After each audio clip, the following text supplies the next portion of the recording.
This is where I received the phone calls. This is where my life-changing experience happened. What started out as a fairly insignificant day pottering about his kitchen, Mark Peacock now remembers as the day he and his wife lost over £250,000 worth of cryptocurrency.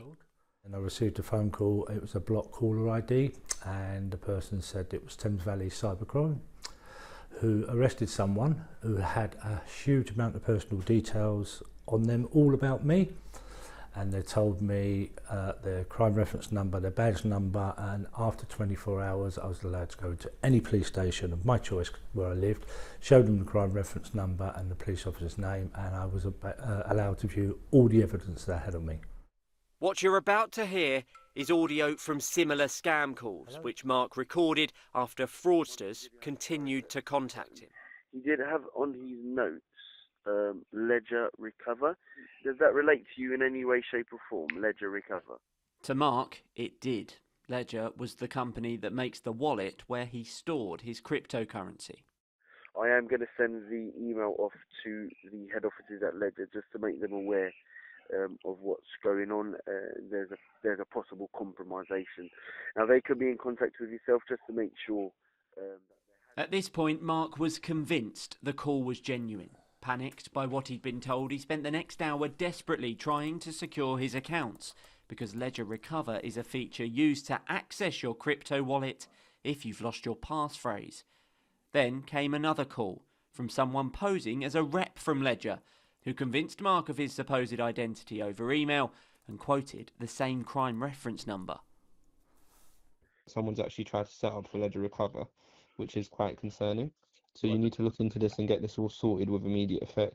We've seen wallets drained within 4 to 6 hours after a Ledger Recover breach is triggered. So to stay safe, we recommend moving your funds temporarily to a secure exchange or a trusted wallet that you've already got control of. So what I would advise you to do is just open up your computer and do a device diagnostic check to make sure exactly what's happened. We was convinced he worked for Ledger, so we went and plugged our Ledger in. He told us what to look for. He said there would be a warning malware sign. We need to do an update, not to show us tell us our keys, our passwords. Let it know to us he had a mask in the back, so whatever we typed in, he see it. The phone went dead. We looked at our screen and everything just disappeared from within our eyes. We just couldn't believe it. It's just gone. So the first thought of panic was to ring Thames Valley just to say, look, one of your officers, is this a real officer or was it a fake officer? Because we'd just been scammed. And we got in contact with them and they said, no, never even heard of this police officer. It's a fake crime reference, it's a fake thing. We knew that was it. We were scammed. Everything had gone. Absolutely everything had gone. How were you feeling at that point? We was just so shocked. We was devastated.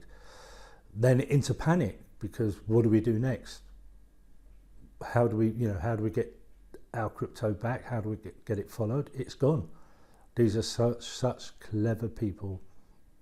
It was just a terrible feeling that we may never see a single penny again, and we haven't. They drained Mark and his wife's crypto wallet, which totalled over £250,000. And they were so arrogant with their scam. Have a listen to what they did just before hanging up. They actually were so confident, they actually asked us to report this to Action Fraud. So brazen that they showed their victims how to report it to you. Does that worry you in the sense that they know they're one step ahead? So I wouldn't necessarily say they were one step ahead. I think what they're doing is legitimising their position. It's how fast it happens. I think that it's not just a worry for me, but it's the worry for anyone who's subject to cryptocurrency, scamming. We do all, myself included, as a member of the public, need to stop and think when we're engaging with people and we're giving over our banking details. So if it doesn't feel quite right, don't do it. If you find that you have been duped, please report it. In the first instance, certainly around cryptocurrency, I would say, report it to whoever the wallet owner is, whatever the exchange is, and contact Action Fraud, because there are things that we can do and places we can direct people to get their money back. It enables us to understand the methodology, what's happening, and it enables us to put better prevention messaging out and enables us to tell people what to look for to stop them becoming a victim. So we do prevent investment fraud. We prevent a number of different frauds across different digital sites. But if we don't know about it, we can't do anything about it. And this is where cryptocurrency particularly is tricky, because quite often people don't want to say, because they don't want to feel silly and they're embarrassed about it. And I would just encourage people, if you don't want to talk about it, that's fine, but report it. Methods like pretending to be your bank are becoming outdated for scammers because of the increased security measures in place. Now, the most common way of being duped out of your cash in the UK is targeting people who hold cryptocurrency. If someone stole something from my wallet or even my bank, I'd probably notice. But with crypto, you can't physically see or touch your money or your coins. They're stored in an online wallet. Every wallet has its own unique ID made up of a complicated chain of numbers and letters. Change just a single letter and suddenly the account you thought you were sending your Bitcoin to is now in the account of a fraudster. And because it's not like a named bank account, they can disappear without a trace in seconds, which is why more people like Mark are being digitally robbed. Data from Action Fraud found there were nearly 26,000 reports of investment crime in 2024, where victims lost nearly £650 million. Cryptocurrency scams accounted for 2/3 of them. And while it was those aged 35 to 44 that were most likely to be targeted, it was those aged 55 to 64, like Mark, that suffered the greatest financial losses. Perhaps the most frustrating part, though, every cryptocurrency transaction creates its own ID, which means police can see where the stolen money is being transferred to online through different exchanges around the world. But even the real cybercrime detectives can't get victims their coins back. Our victim's wallet that starts with 3LA, and we can see a transfer of two amounts. One was worth almost £400,000. Wow. Yeah, and then the other one was £75,000. And then, as you can see, they were moved from those wallets and then joined into what we know is an organised crime group's wallet. So if you can see where the money is, why can't you retrieve it? If they've got a UK-based footprint, then I can talk to them and say, actually, I need you to freeze that money.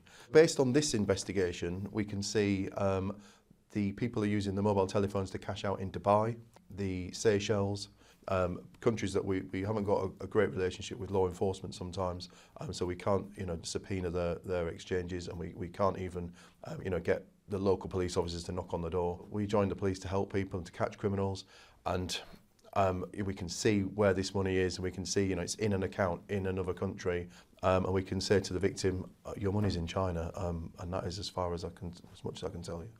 Very frustrating. Ledger say they will never call or text their customers and post the most common phishing scams to look out for on their website.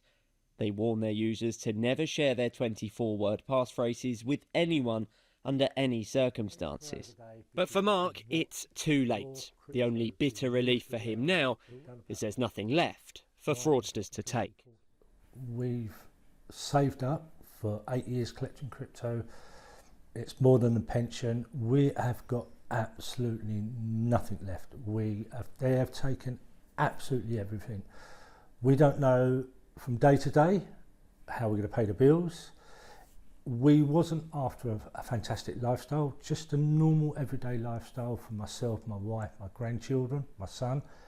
Everything's gone. Absolutely everything. Penny's gone. So we have to think about paying bills, food on the table. What do we do next? I've got no idea, living day to day, what's going to happen.